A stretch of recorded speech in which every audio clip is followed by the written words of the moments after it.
Welcome to PeaceTV's newsletter. Today we will update the news of the war in Ukraine. Here are the details. Germany announced on Saturday that it would supply Ukraine with an aid package worth nearly $3 billion to 7 million euros to strengthen the country's defense. It marks the largest German military aid package to Ukraine since the start of the war. The German Ministry of Defense said in a statement that the package may include a variety of military hardware, such as 20 Marder armored personnel carriers, 30 Leopard tanks, 4 IRIS-T slum firing units, over 200 reconnaissance drones and ammunition. With this valuable contribution of urgently needed military material, we are once again showing that Germany is serious about its support.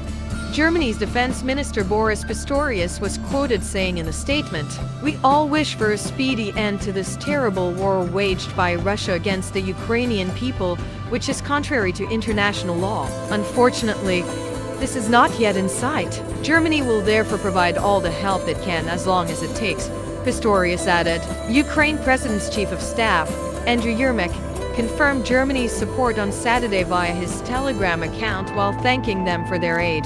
Germany's announcement comes after the US on Tuesday announced a $1.2 billion aid package to Ukraine intended to bolster its air defenses and sustain its artillery ammunition needs, with Ukraine's counteroffensive against Russian forces looming. Germany's military support for Ukraine has evolved over time. The country initially resisted calls to provide weaponry to Kyiv, agreeing only to provide humanitarian help and medical equipment. That approach was in line with Germany's decades-long policy of not supplying lethal weapons to crisis zone. In a major policy U-turn earlier this year, Berlin announced it would provide Kyiv with Leopard 2 battle tanks. Then in April, Berlin also committed to sending Leopard anti-aircraft systems. Uptick in fighting reported along border between Kharkiv and Luhansk regions in eastern Ukraine. There has been an uptick in fighting along the border between the Kharkiv and Luhansk regions in eastern Ukraine, according to Russian and Ukrainian officials. The Ukrainian General Staff said Russian artillery and mortar fire hit settlements in the Kupiansk sector, which is in Kharkiv. Russia's defense ministry said that in the same area, ground forces supported by air power hit 2 Ukrainian units.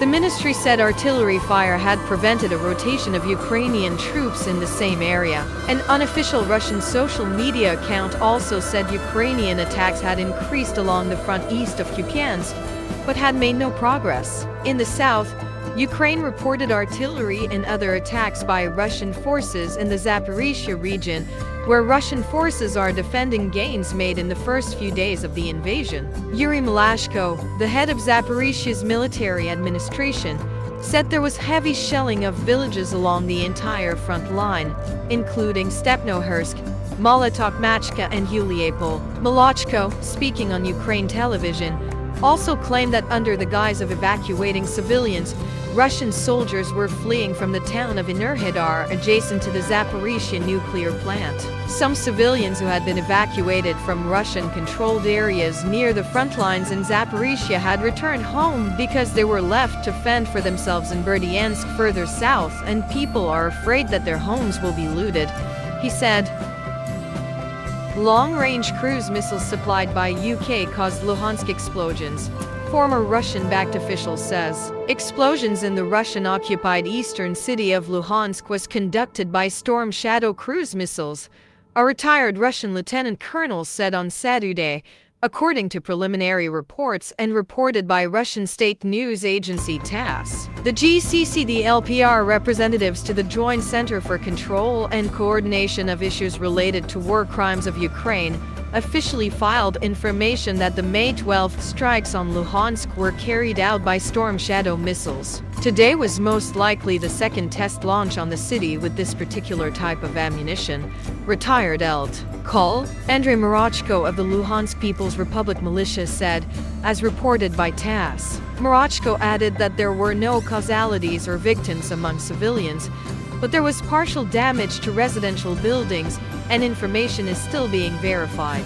Ukraine has not made any official comment on the use of Storm Shadow missiles since Britain announced it had supplied Ukraine with the weapons earlier this week.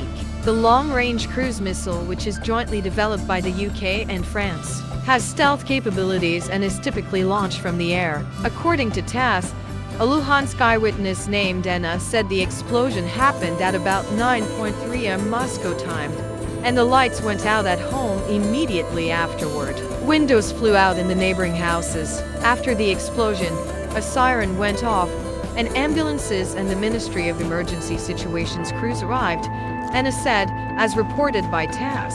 Artem Lysihor, the Ukrainian head of Luhansk Region Military Administration, claimed the effectiveness of Russia's Iranian-made Shahd drones is catastrophically declining every week. The situation on the ground is also in disarray, where the Russians are still saved by import substitutes of T-54 and T-62 tanks at the front, Lysihor said in a Telegram post. An explosion was heard Saturday morning in the suburbs of Luhansk, which has rarely come under attack by Ukrainian forces since the Russian invasion. On Friday, the city was struck by 2 missiles, injuring 6 children, the head of the self-declared Luhansk People's Republic said.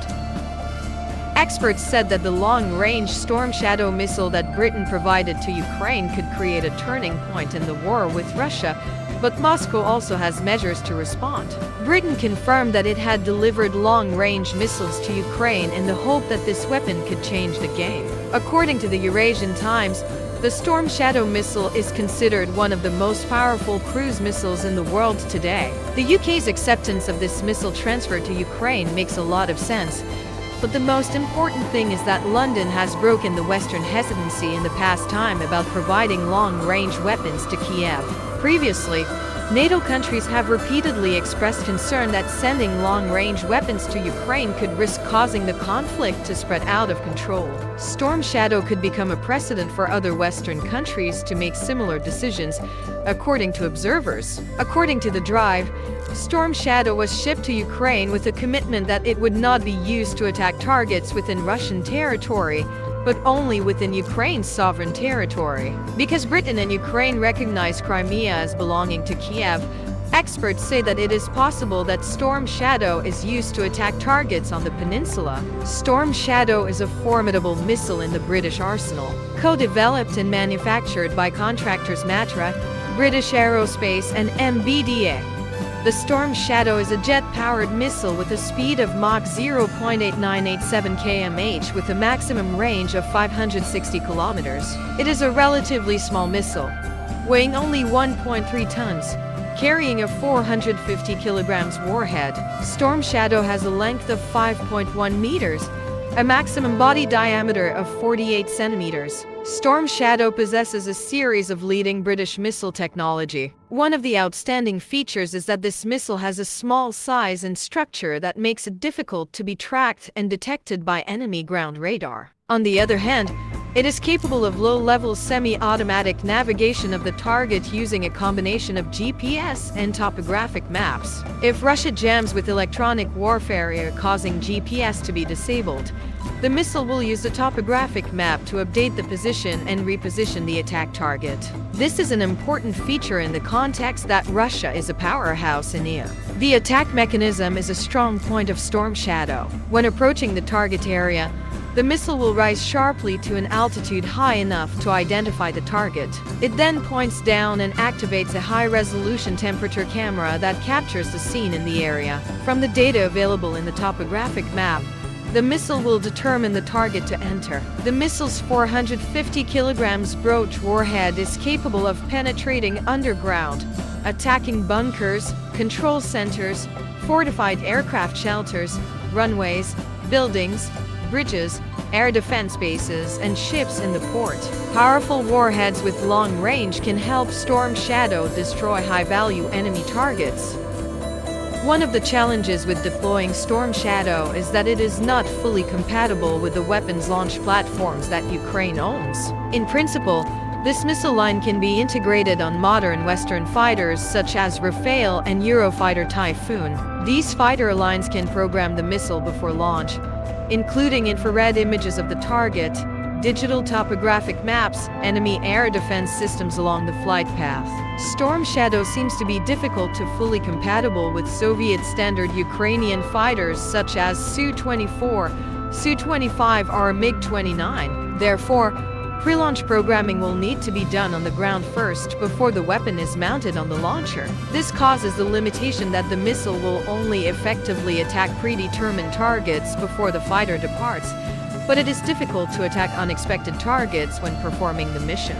In addition, although Storm Shadow is difficult to detect by air defense, Russia also possesses quite effective anti-stealth radar technology. According to Izvestia, Russia is using niobium radar in Ukraine to detect planes, helicopters, drones, ballistic missiles, and multiple launch missiles. The radar can detect drones made of composite materials. Niobium can scan various targets within 500 kilometers. On the other hand, military website Avia Pro quoted expert Alexei Leonkov as saying that Russian air defense systems were said to have successfully intercepted Storm Shadow in the Syrian battlefield in 2018. No evidence has been given for the above statement. According to Leonkov, Russia's Buk and Tor complexes can do this. However, he also warned, the threat posed by this missile cannot be taken lightly, because if it bypasses any aircraft shields, it can cause serious damage.